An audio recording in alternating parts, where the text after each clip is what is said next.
To turn this glimmer of hope, if it even is that, into a deal. Well, joining me now to go head-to-head, Democratic Congresswoman Debbie Wasserman-Schultz and Republican Congresswoman Marsha Blackburn. You know, Debbie, I know you like the guy, but I listened to the President today for 90 minutes giving a press conference in which he refused to talk to any television journalists, talked to a random bunch of print hacks. He went on and on. It was one of the longest drones I think I've ever listened to, and at the end of it, nothing.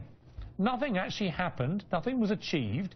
All he did was inform us why nothing's happening. And he could have used that time, to me, to much greater benefit to the American people if he just sat in a room with John Boehner until they got an agreement. What is the matter with them? Well, there's absolutely nothing the matter. On the contrary, with President Obama, on the contrary, what's going on here is that Republicans are dug in so far that they've practically got the dirt over the tops of their heads, and someone rational needs to throw them a shovel. Right, but so are the Democrats, We've got to Debbie. work together. Debbie, so are the Democrats. So no, yes, 10% more Americans. Well, 10% more Americans blame the Republicans, and yes, some of the Republicans, like Ted Cruz, have been absurdly intransigent, trying to upend Obamacare and so on. But there comes a point, if you're the President of the United States and it's your government that shuts down, you've got to be the big guy. You've got to get in a room and do business. Yes, he does, and he's willing to do that. But not, as he said, with a gun to our heads. Not where the Republicans are saying that we must, in order to reopen the government, we must have changes to Obamacare. That we have to do it our way, and that the only way the government is going to open is if we hold the economy hostage and change the Affordable Care Act, which has been law for 3 years. And again, we've heard this before, upheld by the Supreme Court, an election decided over it. So it's very simple. We just need to vote on a clean spending resolution to reopen the government. We need to pay the nation's bills. And then, yes, we should sit down, and there are a myriad of things that we should negotiate over, that we should discuss. Okay, we have entitlement. All right, you're turning into President Obama with this monologue, so let me cut you off. Sure. Marsha Blackburn, I mean, all this is true, depending on who you talk to on both sides. There are arguments on both sides. Personally, I blame the Republicans more than I blame the Democrats on this one. But right now, like most of the Americans, I blame both sides. I want to see business done. You're exactly right, and they should be blaming both sides. And I can tell you what, Piers, if it were up to Debbie and I think you would see the two of us sit down at a table and try to work something out. Here is what we have done over the past, yes, she and I would agree on that. We've already talked about that. Right. Well, I don't really want you two agreeing all night. We can get it done. Let's just park this, but here's where we go. Amicable side to one side. Right, here's what we have done. We have offered and continue to offer. We have sent 4 different CRs. We have sent a budget. We've sent 12 different funding bills. And what we hear from, and with bipartisan support, we have had 200 Democrats in the House vote with us on different funding measures, Piers, that we have sent to the Senate. Harry Reid will not take them up. And then we have a president who says he doesn't want to negotiate with us. Now, we have never had a president not negotiate a debt ceiling deal. We know that our nation cannot continue to borrow $2 billion a day. We ask them, join us at the table, work with us. We need to work to a solution that is going to be fair for the American taxpayer and is going to be respectful I'm going to try and keep these speeches to a minimum. So let me go back to Debbie, because, all right, let's get to the bigger picture here. The shutdown's been very annoying, and as we will see when I speak to some people in a moment, very harrowing for certain Americans, many Americans, in fact. But let's put that to one side for a moment, because the much bigger problem looming is this debt ceiling issue, which, if that was not to go the right way and there was no deal done, would be utter catastrophe. As Warren Buffett called it, a nuclear explosion, effectively, politically and financially.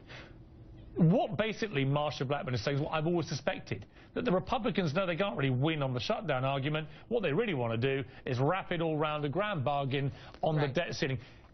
Notwithstanding the irritation of the shutdown, Debbie, do you think that actually that may be the sensible way to resolve this? Get it all done in one go.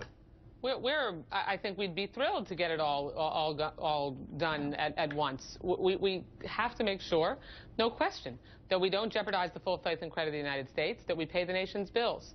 We have to make sure that we do that not tying extraneous settled matters like the Affordable Care Act in order to make sure we can pay our nation's bills. So, as I've said many times, if we can agree that we have to have the government reopened, which the Republicans shut down in withholding Obamacare, as ransom, we have to agree that we can't jeopardize the full faith and credit of the United States and pay our nation's bills, and we can work towards that separate and apart from dealing with the inevitable kinks that will arise as Obamacare is implemented.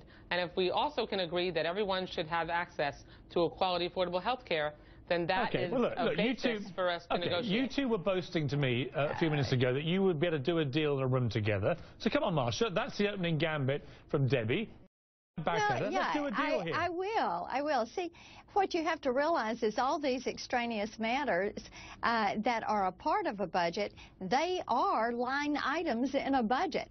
And if you're going to look at a budget, at appropriations, at a funding mechanism, you have to say, where are we spending this money? Okay, we'll do a deal. Where is the greatest pressure? You two live up to your promise, Marsha. I want to see a deal done. What is the deal between a sensible Republican and a sensible Democrat?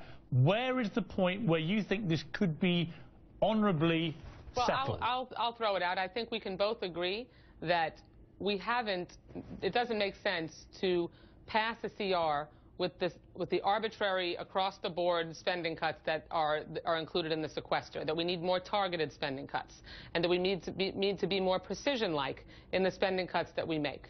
So that to me should be a basis for agreement. I've talked to Republicans and Democrats who both agree. Now, it might be harder to agree on the spending levels and on what we actually cut and what we spend more money on, but I don't think anyone is happy with the across-the-board indiscriminate spending cuts that we've got in the sequester now, which we've already agreed to, by the way, the Republican number, just so that we can get, even though we oppose it, just so that we can get past the government being closed. All right, Marsha, sounds reasonable to me. In the President's word, those sequester levels would be settled law, and those would be numbers that we would agree to. Now, what we have to do is look at that 10-year window, or even the 1-year window that a continuing resolution covers, and say what is going to transpire in that window.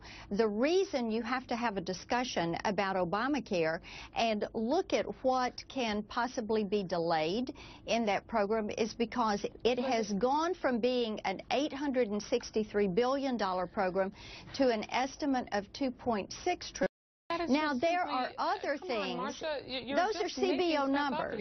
No. Those are CBO numbers. And those are numbers that we're using. I will show you. That's simply not true. I will show you those numbers, because when you're going to look at the cost of these programs and the total cost of what is going to be what will have an impact on the economy, all of that has to be put on the table. And we have to look at the overall. We have to look at the overall spending measures. We do. And when we're borrowing $2 billion, right? And when we're borrowing $2 billion a day, we have to say, okay, look, where can we get these reductions? I'm calling an end to this. As I suspected, despite your boast, the pair of you, it's ended with eye-rolling, grimacing, and cries of, oh, come off it, Martha. So this is why this is so difficult. Even reasonable people as yourselves seem completely implacable. So off you go. No, that's it for tonight. We'll talk again tomorrow and see if we can make any more headway. Ladies, thank you both very much.